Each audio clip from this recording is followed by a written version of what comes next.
Hello বন্ধুরা, কেমন আছো সবাই? আশা করছি ভালো আছো। আমি হলাম প্রখর, তোমাদের ভালোবাসার সকলের প্রখর। মজুমদার ডায়েরির পাতায় আরও একটা ভিডিওর মাধ্যমে সকলকে জানাই সুস্বাগতম। তো তোমরা মোটামুটি জানোই আমরা একটা বেশ কিছু ভিডিও আমরা আপলোড করছি, একটা সিরিজ আপলোড হচ্ছে আমাদের। আমরা গেছিলাম Annapurna south col base camp সামিটে, তো সেটারই বেশ কিছু ভিডিও আমরা পরপর আপলোড করলাম, তোমরা দেখলেই। তো এবার আমাদের এই মজুমদার ডায়েরির পাতায় কিছু ইনফরমেশান, এই ভিডিওর বাইরেও কিছু ইনফরমেশান যেগুলো আমরা মনে হয়েছে ওখানে শেয়ার করতে পারিনি, সেটাই এখানে আমরা একটা অর্গানাইজভাবে শেয়ার করার জন্য আমরা এই পর্দায় এই পাতার মাধ্যমে শুরু করছি। তো চলো বেশি কথা না বাড়ি ভিডিওটা শুরু করা যাক। সকলকে একটাই রিকোয়েস্ট রাখবো, স্কিপ না করে ভিডিওটা দেখো। আশা করি যে ইনফরমেশানটা দেবো সেগুলো তোমাদের প্রত্যেকের কাজে লাগবে। আগামী দিনে এখানে যেতে তোমাদের একটা সুবিধা হবে। তো আমরা অন্নপূর্ণা সাউথ কল বেস ক্যাম্পে আমরা গেলাম কিভাবে? আমরা গেলাম মূলত কলকাতা, আমাদের বাড়ি কলকাতা। তো আমরা কলকাতা থেকে ফার্স্টে আমরা গেলাম গিয়ে আমাদেরই ভারতবর্ষের বিহার নামক রাজ্যের রক্সুল বর্ডার থেকে আমরা গেলাম গিয়ে দেন বীরগঞ্জ বর্ডার, যেটা গিয়ে নেপালের বীরগঞ্জ আর আমাদের রক্সুল। এই যে বর্ডারটা ক্রস করে আমরা বীরগঞ্জের উপর দিয়ে নেপালে প্রবেশ করে প্রথমে পোখরা, দেন আমাদের অন্নপূর্ণা বেস ক্যাম্প, যে সাউথ কল বেস ক্যাম্প, সেইটা আমাদের ট্রেকটা শুরু হয়। তোমরা যে রক্সুল যাবে, এই রক্সুল যাওয়ার জন্য কিন্তু ডিরেক্টলি যে ট্রেনগুলো আছে কলকাতা, একটা গিয়ে কলকাতা অর্থাৎ হাওড়া টু রক্সুল মিথালি এক্সপ্রেস, আরেকটা গিয়ে মিথিলা এক্সপ্রেস, আরেকটা গিয়ে হাওড়া টু রক্সুল সুপারফাস্ট এক্সপ্রেস।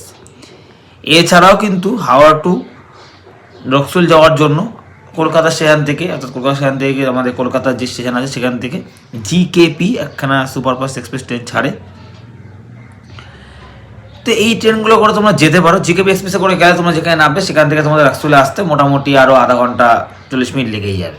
তো আমরা বলবো আইদার রক্সুল এক্সপ্রেসে করে যাও, না হলে গিয়ে তোমাদের মিথিলা এক্সপ্রেসে করে যাও।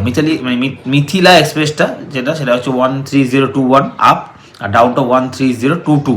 এই ট্রেনটা কিন্তু খুব পারফেক্ট ট্রেন এই নেপালে প্রবেশের জন্য। কারণ তুমি যদি এখানে কলকাতা থেকে ট্রেনটা মোটামুটি ওই 3টে সাড়ে তিনটে 4টের মধ্যে ছাড়ে দুপুরবেলা, তোমাকে রক্সুলে পরের দিন সকালে পৌঁছে দেবে মোটামুটি 9টা থেকে 9:30টার ভিতরে সকালবেলা। আবার ফেরার সময় তোমরা রক্সুল থেকে 10 ওখান থেকে ছাড়ে সকালে, আর কলকাতা হাওড়ায় নামিয়ে দেবে তোমাকে মোটামুটি ভোর 4টে। তো জেনারেলি আধা ঘন্টা 1 ঘন্টা লেট হয়, আমাদেরও লেট হয়েছিল। যাওয়ার সময় তো মোটামুটি 10-15 মিনিট, ফেরার সময় তো প্রায় 5.5 ঘন্টা লেট হয়ে গেছে। তো যাই হোক, ব্যাক টু দ্য পয়েন্ট। এছাড়া তোমরা কিন্তু বাই রোডে করে যেতে পারো, ডিরেক্টলি বাসও চলে, বা দিল্লি হয়ে যেতে পারো, ভায়া মুম্বাই হয়ে যেতে পারো। এছাড়া কিন্তু ফ্লাইট রুট, ফ্লাইট যে ওয়ে সেটাও কিন্তু আছে। চাইলে তোমরা কলকাতা থেকে পোখরা অবধি ডাইরেক্ট ফ্লাইটে যেতে পারো, বা কলকাতা থেকে কাঠমান্ডু ফ্লাইটে গিয়ে দেন কাঠমান্ডু থেকে তোমরা চলে আসতে পারো পোখরা। এই তো মোটামুটি তোমরা রক্সুল পৌঁছে গেলে। রক্সুল পৌঁছে গিয়ে রক্সুল থেকে পোখরা যাওয়ার জন্য ওখানে চলে গিয়ে বাস। ওখানকার বাসগুলো কলকাতা বা আমাদের যেগুলো বড় বড় সিটি, দিল্লি, মুম্বাই, চেন্নাই বা আদার্স যেগুলো হিমাচল প্রদেশে বেশ কিছু বাস, কাশ্মীরে বাস, বিভিন্ন যেখানে খুব পপুলার বাস চলে, বাস রুট আছে ট্রাভেলে, সেরকম না। হ্যাঁ, স্ট্যান্ডার্ড ডিলাক্সও আছে, বা ডিলাক্স বলো বা স্ট্যান্ডার্ড বলো, যাই বলো না কেন, সেটা কিন্তু সিটিং, নট স্লিপার। হ্যাঁ, স্ট্যান্ডার্ড বাসগুলোতে সিটিংটা একদমই মানে বেসিক, আর সেমি লাক্সারিয়াসগুলোতে গিয়ে এসি ভলভো বাস। তুমি সেখানে মোটামুটি যেটা মানে সিম্পল কথা বলে যে গদি দেওয়া সিট অ্যারেঞ্জমেন্ট, সেরকম গদি দেওয়া সিট অ্যারেঞ্জমেন্ট। তো তোমরা যাবে যে এই যে বাসে করে গেলে কিন্তু মোটামুটি ইন্ডিয়ান কারেন্সিতে তোমাদের ভাড়া পড়বে মোটামুটি ওই মানে বীরগঞ্জ বর্ডার থেকে পোখরা পর্যন্ত ওই মোটামুটি নর্মাল বাসে 500 টাকা করে ভাড়া পড়বে। আর যদি তোমরা একটু লাক্সারিয়াস বাস নাও তাহলে মোটামুটি 1000, 1200, 1500 ভাড়া পড়ে। 24x7 মোটামুটি বাস চলে। মাঝে রাত্রিরে মোটামুটি 10টা থেকে ওই 9টা-10টা থেকে ভোর 4টে-5টা অবধি বাস সংখ্যাটা একটু কম থাকে, এই হলো ব্যাপার। এছাড়া তোমরা ব্রেক জার্নি করে যেতে পারো। প্রথমে চাইলে তোমরা যদি বড় করে কাঠমান্ডু ঘুরে যাবে তাহলে ওখান থেকে কাঠমান্ডু চলে যেতে পারো, দেন ওখান থেকে পোখরা চলে আসতে পারো। এর বাইরেও কিন্তু ওখানে চলে ইভি অর্থাৎ ইলেকট্রিক গাড়িগুলো গেলে কিন্তু তোমাদের কিন্তু একটুখানি লস হওয়ার সম্ভাবনা আছে, কারণ ওখানে কিন্তু একটা স্ক্যামের একটা টেন্ডেন্সি আছে। ইলেকট্রিক গাড়িতে কিন্তু মোটামুটি 5 থেকে 6 জন নেয়। যদি ফুল গাড়ি করতে পারো তাহলেই মোটামুটি well and good, direct Pokhara যায়, নাহলে পোখরা ডাইরেক্ট যায় না। সেক্ষেত্রে গাড়ি ভাড়া পরে হচ্ছিল কি নেপালি কারেন্সিতে মোটামুটি 6,500 টাকা থেকে 8,000 টাকার মধ্যে, পিক সিজন সেটা মোটামুটি 9,000 টাকাতে চলে যায়। বার্গেনিং করবে, খুব একটা বার্গেনিং হয় না। তো কিন্তু ইভি কিন্তু শেয়ার গাড়ি কিন্তু কাঠমান্ডুতে যায়, কিন্তু তোমরা সেটা মোটামুটি ভাড়া তোমাদের মতো করে জেনে নেবে। তা মোটামুটি ওখানে ভাড়া শেয়ার গাড়িতে 1800 থেকে 2,000 টাকার মতো করেই চলে। এই হলো গিয়ে ওখানকার গাড়ির প্রসেস। এবার যে স্টেশন থেকে, রাকসু স্টেশন থেকে যে গাড়ি বাস স্ট্যান্ড অব্দি যাবে, এর মাঝখানে যে ফেজটা, এই ফেজে কিন্তু ইন্ডিয়ান কাস্টমস, নেপাল কাস্টমস পড়ে। তো তোমরা যদি ইন্ডিয়া থেকে কারেন্সি এক্সচেঞ্জ করতে না পারো, নেপাল জাস্ট বর্ডারটা ক্রস করলে ওখানে কিন্তু, হ্যাঁ একটা জিনিস বলে নেওয়া, স্টেশন থেকে কিন্তু ঘোড়ায় টানা গাড়ি পাওয়া যায়। সেই ঘোড়ার টানা গাড়িগুলো মোটামুটি 350 থেকে 400 টাকা নেয়। মোটামুটি 4 থেকে 6 জন অবধি বসায়, মানে অ্যাভারেজলি 5 জন ধরেই চলো।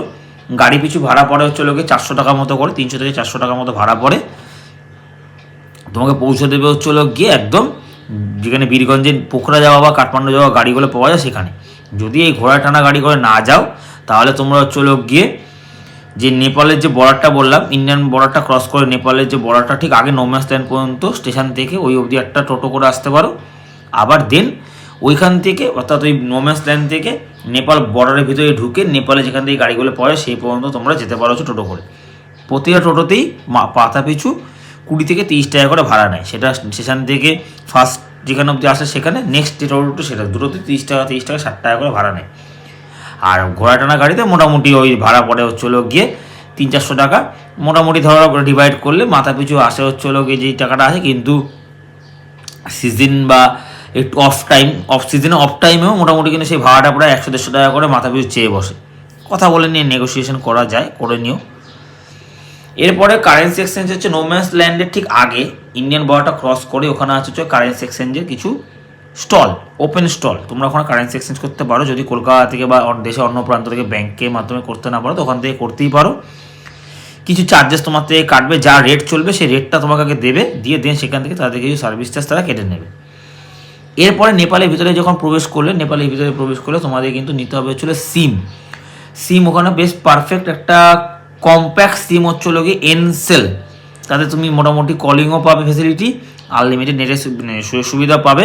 মোটামুটি নেপালি কারেন্সিতে ওই দিন 10, 15, 20 জন্য 200 থেকে 300, 400 এরকম ফ্ল্যাকচুয়েটে বিভিন্ন মানে সার্ভিস আছে। তোমরা যেটা তোমাদের চাইবে সেটা তোমরা নিতে পারো।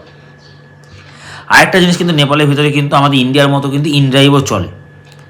ওলা উবের ক্যাব যেরকম সিস্টেম, ইনড্রাইভ ক্যাব আমাদের কলকাতাতে আছে, সেরকম কিন্তু সেম টু সেম নেপালেও আছে। তোমরা চাইলে বুক করতে পারো।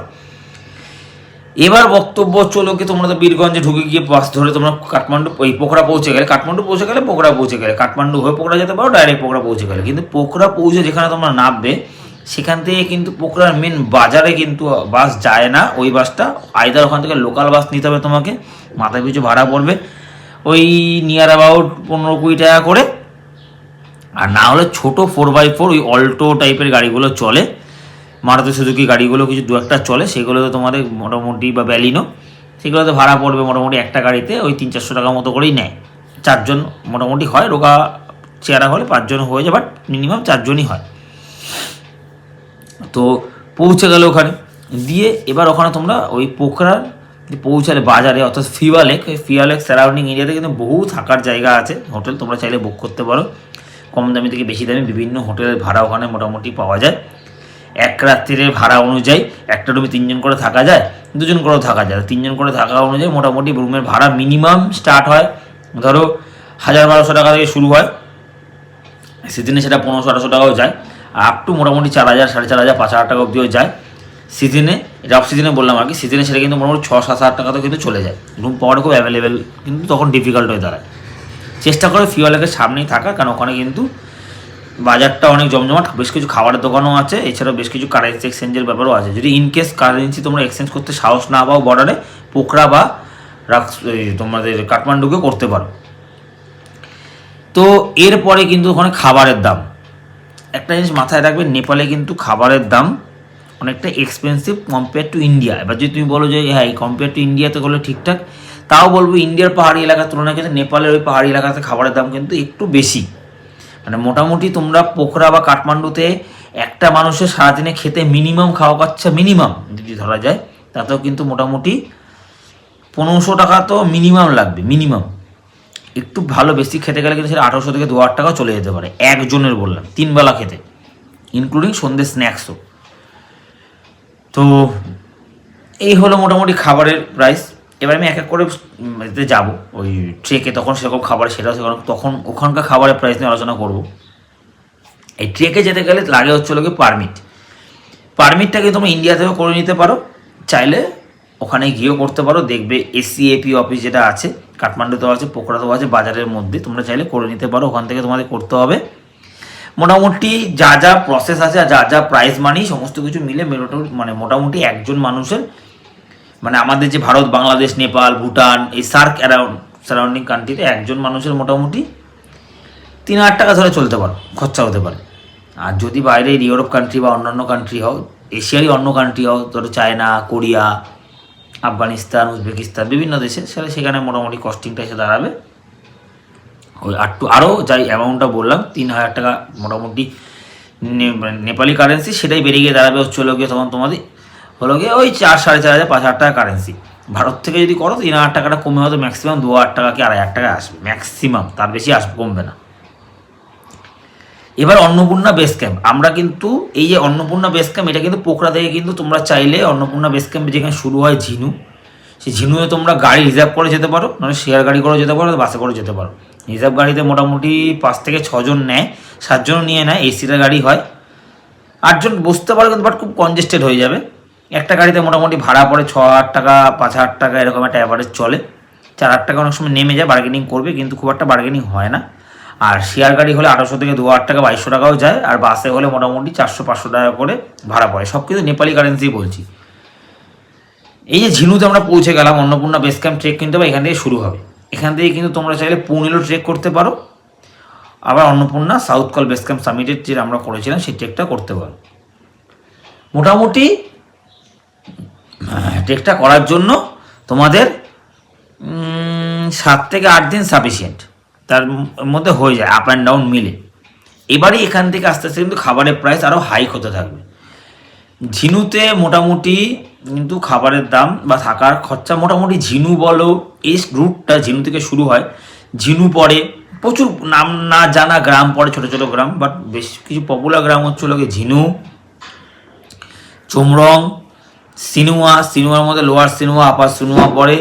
এছাড়া হচ্ছে লোকে বাম্বু, দোভান, দেওরালি, এমবিসি অর্থাৎ Machapuchare base camp, ABC Annapurna base camp, এই সমস্ত গ্রামগুলো পড়ে। তো এই যে গ্রামগুলো তোমরা থাকছো, ঝিনু থেকে যখন শুরু হবে, যত আস্তে আস্তে উপরে উঠবে তত আস্তে আস্তে কিন্তু কস্টিং কিন্তু বাড়তে থাকবে, থাকা খাওয়া সব কিছুই। এবার এখানে যে গল্পটা আছে সেই গল্পটা হচ্ছে গিয়ে, গল্প কেন এই কারণে বলছি, ঝিনুতে কিন্তু ঝিনুর পরে নেক্সট বড় ভিলেজ হচ্ছে চোমরং। এই ঝিনু আর চোমরঙে কিন্তু মোটামুটি থাকা খাওয়ার খরচা একটু মিনিমাম ঠিকঠাক, নেপালি কারেন্সিতে এক রাত্রে থাকা খরচা মোটামুটি 900 থেকে 1200 টাকার মধ্যে হয়ে যায়। এবার খাওয়া খরচা কিন্তু একটা মানুষের 3 বেলা খেতে গেলে মিনিমাম, এই ঝিনু থেকেই বলছি, মোটামুটি ধরে চলো 1500 টাকা মিনিমাম। এবার তোমরা বলে 1500 টাকাতে পোখরাতেও বলেছো, কাঠমান্ডুতে বলেছো, কাঠমান্ডু পোখরা কিন্তু প্রতিদিনই এটা কিন্তু মোটামুটি 1500 থেকে 2000 টাকা। বাট এই ঝিনু থেকে যখন আস্তে আস্তে উপরে উঠবে, ঝিনুতে মোটামুটি ঝিনু চোমরঙের মাঝখানে ছোটো ছোটো গ্রাম পড়ে, সেই ছোটো ছোটো গ্রাম। আর চোমরং পার করে তোমরা যদি যেই সিনুয়া পৌঁছালে, সিনুয়া 3টে পোর্শন পড়ে, লোয়ার সিনুয়া, আপার সিনুয়া, মিডিল সিনুয়াতে খুব একটা কেউ থাকে না, থাকতে পারো, ঘর আছে 2-1টা, বাট লোয়ার সিনুয়া, আপার সিনুয়া, এই সিনুয়া অবধি যে কস্টিংটা চলছে, এই কস্টিংয়ে কিন্তু মাথা পিছু পার হেড খাওয়া খরচা মোটামুটি 1500 থেকে 2000 টাকার ভিতরে কিন্তু সাফেল করবে। খুব একটা চেঞ্জেস হয় না এখানে, ফিক্সড মেনু কার্ড প্রত্যেকটা হোমস্টেতেই আছে। মোটামুটি ভাত ডাল খেতে গেলে এক রাত্রির 1000 টাকা খরচা। আমি এটা 1500 টাকা মিনিমাম বললাম, ম্যাক্সিমাম কিন্তু 2000 টাকায় চলে যাবে। তার কারণ তোমাকে বলিনি, রাত্রেবেলা ভাত ডাল সবজি খেতে গেলে 1000 টাকা খরচা। এই সিনুয়া অবধি কিন্তু সেটা 800 টাকাতে থাকে, ঝিনু চোমরং সিনুয়াতে 800 টাকার মধ্যে হয়ে যায়, তারপরে গেলে কিন্তু সেটা 1000 টাকা যায়। তো সেটা দুপুরে খাবার আছে, সন্ধ্যের খাবার আছে, সকালে খাবার আছে, সব কিছু মিলে 1500 থেকে 2000 টাকার মধ্যে খরচা পড়ে। এই যে সিনুয়া পর্যন্ত তুমি যাচ্ছ, সিনুয়া লোয়ার সিনুয়াই বলা যেতে পারে, আপার সিনুয়া না, লোয়ার সিনুয়া পর্যন্ত কিন্তু তুমি মোবাইলের চার্জ ফ্রি অফ কস্টে দিতে পারবে। হাতে কোনো কয়েকটা হোমস্টেতে খালি নেয়, বাদবাকি সমস্ত হোমস্টেতে ফ্রি অফ কস্ট দিতে পারবে, ইনক্লুডিং এর মধ্যেই থাকে, সিস্টেমের মধ্যেই থাকে। এছাড়া ওয়াইফাই কস্টিং কিন্তু ফ্রি অফ কস্টে হয়ে যাবে, কারণ এই থাকা খাওয়ার মধ্যেই হয়ে যায়। এছাড়াও কিন্তু এখানে প্যাকেজ সিস্টেমও নিতে পারো। প্যাকেজ সিস্টেম তুমি চাইলে দেবে না, গাইড নিলে গাইডের মাধ্যমে করতে পারো, না হলে লোকাল যদি কোনো নেপালি মানুষের সঙ্গে আলাপ করতে পারো তাদের থ্রু তোমরা পেতে পারো, না হলে কিন্তু এখানে কোনো প্যাকেজ সিস্টেমে দেয় না। আর যদিও বা দেয় সেটা নর্মালি প্যাকেজ সিস্টেমে যে সিনেমা পর্যন্ত মোটামুটি থাকা খাওয়া নিয়ে একজনের খরচা পড়ে মোটামুটি 2,000 টাকা থেকে 2500 টাকার ভিতরে, সেটা কিন্তু তোমাদের নিয়ে নেবে প্রায় 3,000 টাকা কাছাকাছি। তো এই যে খরচাটা হলো, এই যে সিনেমা ক্রস করে আমরা আস্তে আস্তে উপরে উঠছি, এবারে আসবে পরে যে বাম্বু আসবে, হিমালয় আসবে, দোভান আসবে, দেওরালি আসবে। যত আস্তে আস্তে উপরে উঠবে তত কিন্তু এখানে আস্তে আস্তে কিন্তু মোটামুটি থাকা খরচা একজনের হয়। এর মাঝখানে বলে রাখি যে তোমরা পারমিটটা করাবে যে বললাম, সে পারমিটটা কিন্তু চোমরং ক্রস করার পরে কিন্তু অন্নপূর্ণা কনজারভেশন এরিয়া, এই যে এসিএপি যেটা, সেই এসিএপি অন্নপূর্ণা কনজারভেশন এরিয়া, তার কিন্তু একটা চেকপোস্ট পড়ে, সেখানে কিন্তু দেখাতে হয়। কোনো টাইমের ব্যাপার নেই, মোটামুটি সকাল 5টা থেকে সন্ধ্যে 5টা, মানে সানরাইজ হলো আর সানসেট হওয়ার আগে এই সময়টা কিন্তু খোলাই থাকে। আর এই ট্রেকটা করা মেন পারফেক্ট টাইম হচ্ছে হলো মোটামুটি এপ্রিল মে, মার্চের কিছুটা সেকেন্ড উইক থার্ড উইক, আর না হলে হচ্ছিলো সেপ্টেম্বর অক্টোবর নভেম্বর, সেপ্টেম্বরের এন্ড থেকে নভেম্বরের শেষ, ম্যাক্সিমাম ডিসেম্বরের সেকেন্ড উইক পর্যন্ত। আমরা সেকেন্ড উইকের মধ্যে কমপ্লিট করে ফেলেছিলাম। তো এই যে ট্রেকটা তোমরা করছো, এরপরে যে বললাম, হ্যাঁ back to the point, Chhomrong যখন তোমরা ক্রস করে গেলে সিনেমা উঠছো যখন আস্তে আস্তে, এগুলো কিন্তু মোটামুটি খাওয়া খরচাগুলো, মানে থাকা খরচা প্রায়, থাকার খরচাটাকে বলছি, মাথা পিছু কিন্তু প্রায় 1200, 1500, 1800 এরকম করে কিন্তু আস্তে আস্তে বাড়বে। 1000 টাকাও থাকা যায়, কিন্তু ওটা একটু বার্গেনিং করতে হয়, কিন্তু খুব একটা বার্গেনিং হয় না, কারণ এখানে ল্যাঙ্গুয়েজের প্রবলেম হয়। তারা কিন্তু ম্যাক্সিমাম ওখানে লোকেরা ইন্ডিয়ান যদি হও তাহলে হিন্দি ল্যাঙ্গুয়েজটা তাও বোঝো অল্প বিস্তর, না হলে ইংলিশ, এছাড়া লোকাল নেপালি ল্যাঙ্গুয়েজ, এছাড়া কিন্তু অন্য ল্যাঙ্গুয়েজ তারা বোঝে না। আর খাওয়া খরচা কিন্তু এখানে কিন্তু যত উপর উঠবে তত কিন্তু খাওয়া খরচা বাড়বে। যেরকম বললাম ভাত ডাল খাওয়া খরচা, ভাত ডাল একটা সবজি একটু চাটনি বা একটু আচার, তাতে কিন্তু 1000 টাকা করে খরচা পার নাইটে, 1000-1100 চলে যাবে। চাউমিন খাবে, স্যুপ খাবে, 450-500 টাকা খরচা পড়বে। একটু ডিফারেন্ট টাইপ অফ নুডলস যদি ট্রাই করো 900 টাকা পড়ে যাবে, 800 টাকা পড়ে যাবে। গরম জল নেবে ছোট্ট একটা কাপে 150 টাকা 200 টাকা খরচা পড়ে যাবে। ওয়াইফাই 200 টাকা 300 টাকা করে ওয়াইফাই চার্জ দেবে, পার ফোন চার্জ। ওয়াইফাই যেমন কি পার আইপি অ্যাক্সেস, একটা আইপি অ্যাক্সেসে 200 টাকা 300 টাকা, ঠিক চার্জও কিন্তু পার ব্যাটারি বা পার ফোন চার্জ, পার ফোন বা পার ব্যাটারিতে চার্জেস কিন্তু মিনিমাম শুরু হয় নিচের গ্রাম থেকে আপ টু একদম অন্নপূর্ণা বেস ক্যাম্প পর্যন্ত ওই 150-200 টাকা থেকে আপ টু মোটামুটি 300-400 টাকা অবধিও কিন্তু যায়। অন্নপূর্ণা বেস ক্যাম্পে কিন্তু 350 থেকে 400 টাকা নিয়ে নেবে কিন্তু চার্জ দেওয়ার জন্য। এখানে ক্যারি করার জন্য কিন্তু আমি যেন বলবো দুপুরে ম্যাক্সিমাম কিছু ড্রাই ফ্রুট ক্যারি করো, চকলেট ক্যারি করো, জুস ক্যারি করো, আর অবশ্যই কিন্তু সঙ্গে মোমবাতি, লাইটার, টর্চ এগুলো ক্যারি করো, কারণ এখানে কিন্তু ইলেকট্রিসিটি কিন্তু প্রবলেম আছে যত উপরে উঠবে। হ্যাঁ ইলেকট্রিসিটি আছে, বাট উপরে দিয়ে কিন্তু ইলেকট্রিসিটির পরিমাণটা কমে গিয়ে তারা সোলারে কনভার্ট হয়ে যায়, তো সেক্ষেত্রে কিন্তু ইলেকট্রিসিটির সমস্যাটা ফেস করতে হবে, ম্যাক্সিমাম সময় কারেন্ট কিন্তু থাকে না। এরপরে রয়েছিল গিয়ে উইন্টার জ্যাকেট। কম্প্যাক্টভাবে কিন্তু উইন্টার জ্যাকেট তোমায় ক্যারি করতে হবে, কারণ সেখানে কিন্তু শীতের কিন্তু সমস্যা প্রচুর।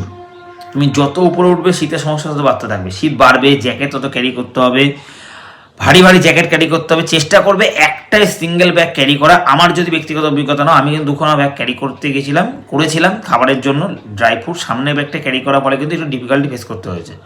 পিছনে একটা ব্যাগই চেষ্টা করবে বড় 50-60 লিটারে ক্যারি করা, তাতে তোমাদের সুবিধা হবে উপরে আপওয়ার্ড মুভমেন্ট করার জন্য।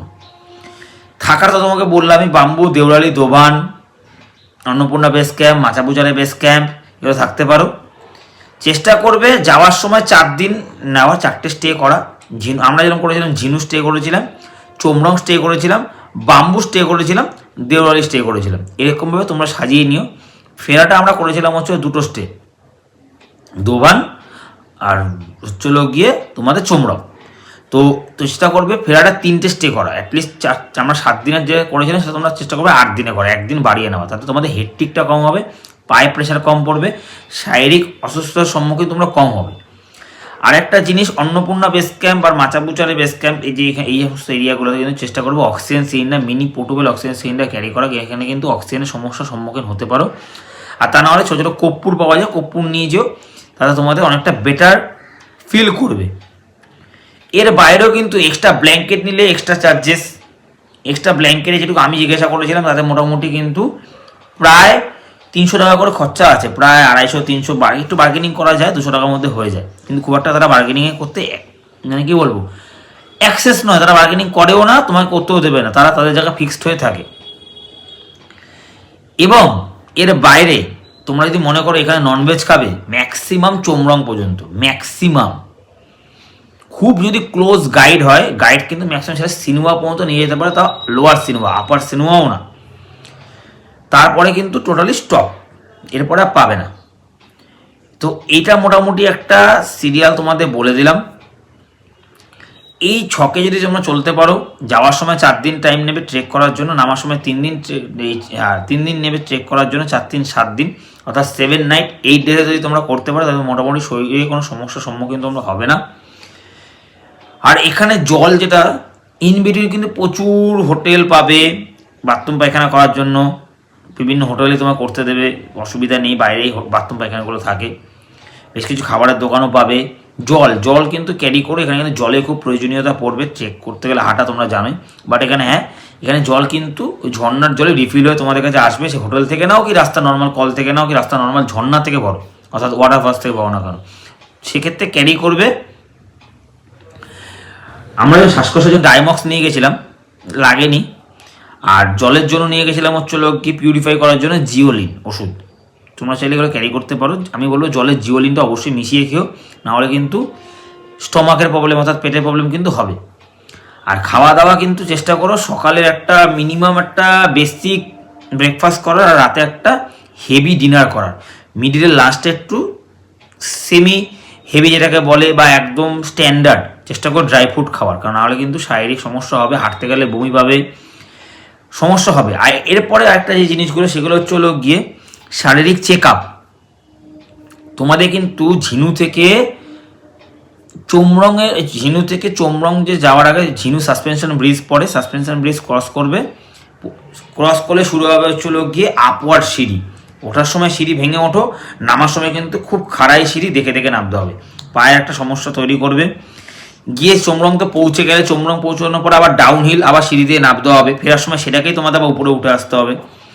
চোমরং ক্রস করার পরে যখন তোমরা সিনেমাতে পৌঁছে গেলে, সিনেমাতে কিন্তু যাওয়ার সময় আবার আপওয়ার্ড সিঁড়ি, নামার সময় ফেরার সময় হচ্ছে ডাউনওয়ার্ড সিঁড়ি, এই করে করে তোমরা যখন গেলে চেষ্টা করবে এখানে কিন্তু মোটামুটি ইভিনিংয়ের মধ্যে 4টে 4:30 পরে কিন্তু আর ওয়াক না করার, আর সকালবেলা 7টার আগে ওয়াক স্টার্ট না করার, কারণ এখানে কিন্তু জঙ্গল পড়বে তোমাদের। মোটামুটি সিনুয়া ক্রস করে গেলেই কিন্তু, আপার সিনুয়া ক্রস করে গেলে জঙ্গল স্টার্ট আপ টু দেওরালির আগে পর্যন্ত, দুভানো না দেওরালির আগে পর্যন্ত। এই জঙ্গলের মধ্যে কিন্তু রেড পান্ডা, তোমাদের ব্ল্যাক বিয়ার, তারপর হচ্ছে লোকে তোমাদের কিছু জঙ্গলি যে হনুমানগুলো হয় মাঙ্কিগুলো, সেই মাঙ্কি, রেড পান্ডা তো বললামই, এছাড়া বিভিন্ন সরীসৃপ রয়েছে, পাখি রয়েছে, এই ধরনের কিন্তু সমস্যার সম্মুখীন তোমাদের হতে হবে। তো এর ফলে কি হয়, এবং ব্ল্যাক বিয়ারে কিন্তু এখানের বাইরে একটা রাস্তা চলে আসার প্রবণতা অনেক বেশি, অনেক, ওখানকার লোকাল মানুষও কিন্তু অনেক সময় ফেস করে। তো চেষ্টা করবে মোটামুটি 4টে 4:30 ম্যাক্সিমাম 5টা, তারপরে ওয়াক না করার। আর সকালবেলা মোটামুটি চেষ্টা করবে 6:30, সকাল 6:30 পর থেকে, 6টার সময় সানরাইজ হয় কিন্তু না করাই বেটার, সানরাইজ হলে চেষ্টা করো ওয়াক করা। আর এই বাম্বু, দোভান, হিমালয়া, এই জঙ্গলগুলো চেষ্টা করবে আর্লি মর্নিংয়ে কমপ্লিট করে নেওয়ার, দুপুরের মধ্যে। এগুলো কিন্তু কোনোভাবে কিন্তু ইভিনিংয়ে চেষ্টা করো না কমপ্লিট করা, কারণ বেশ কিছু জায়গা আছে সান যে লাইট সেটাও কিন্তু পৌঁছায় না দিনের বেলাতেই। তো এর কিন্তু এছাড়াও কিন্তু মাঝখানে একটা এরিয়া পড়ে অ্যাবান্ডেন ভিলেজ, যার নাম হলো খুলদি ঘর। চেষ্টা করবে ওখানে না থাকার, থাকলে তোমাদেরই বিপদ, কোনো সুযোগ সুবিধা নেই, কোনো লোকও নেই তোমাকে হেল্প করবে, নিজেকে নিজেটা করতে হবে। চেষ্টা করবে খুলদিঘর নামক ভিলেজটা না থাকার। তো এই ছিল মোটামুটি একটা অন্নপূর্ণা, যে আমরা south col base camp summit করলাম, সেই বেস ক্যাম্প সাউথের যে ট্রেক, সেই ট্রেকের একটা অভিজ্ঞতা। আর চেষ্টা করো মোটামুটি চক্করটা অন টাইমে কমপ্লিট করার জন্য। আর মাচাবুচারা বেস ক্যাম্প থেকে অন্নপূর্ণা বেস ক্যাম্পে যাবে, সেটা মোটামুটি চেষ্টা করো একটা ইভিনিংয়ের মধ্যে কমপ্লিট করে না, সেক্ষেত্রে তোমরা অন্নপূর্ণা বেস ক্যাম্পে গিয়ে সানরাইজটা দেখতে পাবে, প্রথম দিন সানসেট দেখতে পাবে, পরের দিন সকালে সানরাইজটা তাড়াতাড়ি দেখতে পাবে। তো এই হলো মোটামুটি একটা অন্নপূর্ণা বেস ক্যাম্পের যে আমরা সাবমিট করেছিলাম সাউথ কল, তারই একখানা একটা যাবতীয় বিস্তারিত তথ্য তোমাদের সঙ্গে শেয়ার করলাম, যেটা আমাদের মজুমদার ট্রাভেলের ভিডিও বাইরেও কিছু ইনফরমেশন এখানে আমরা তোমাদের দিলাম। আর এর মাঝে বলে রাখি, যদি কারো কারেন্সি এক্সচেঞ্জ যদি নেপালে গিয়ে করতে চাও, নেপালে কিন্তু নেপালের গভর্নমেন্ট ব্যাঙ্কও আছে, প্রাইভেট ব্যাঙ্কও আছে, চাইলে সেখান থেকে তোমরা করতে পারো। যেরকম নেপালে আমাদের ইন্ডিয়ার মতো নেপালে কিন্তু নেপালে SBI ব্যাঙ্ক আছে, নেপাল SB, এছাড়াও কিন্তু ওখানে বিভিন্ন ছোটো বড়ো ব্যাঙ্ক তো আছেই। তো এই হলো একটা টোটাল কম্প্যাক্ট একটা প্ল্যান প্রোগ্রাম তোমাদের দিলাম। যদি ভালো লাগে ভিডিওটা নিজেদের মধ্যে শেয়ার করো, বন্ধুবান্ধবকে শেয়ার করো। যদি কিছু তথ্য জানার থাকে অবভিয়াসলি আমাদের কমেন্ট সেকশন বা কমেন্ট বক্স তোমাদের জন্য সব সময়ের জন্য খোলা, সেখানে কমেন্ট করো। আমরা আমাদের সাধ্য মতো যেটুকু জানি সেটুকু তোমাদের জানিয়ে দিয়ে হেল্প করার চেষ্টা করব। তো চলো এই পুরো ভিডিওটা এখানে শেষ করছি, আবারও দেখা হবে অন্য একটা ইনফরমেশন ভিডিও নিয়ে এই মজুমদার ডায়েরির পাতায়। তো চলো এই ভিডিওটা এখানে শেষ করলাম, আজকের মতো বিদায়, সকলে ভালো থেকো, টাটা, নমস্কার।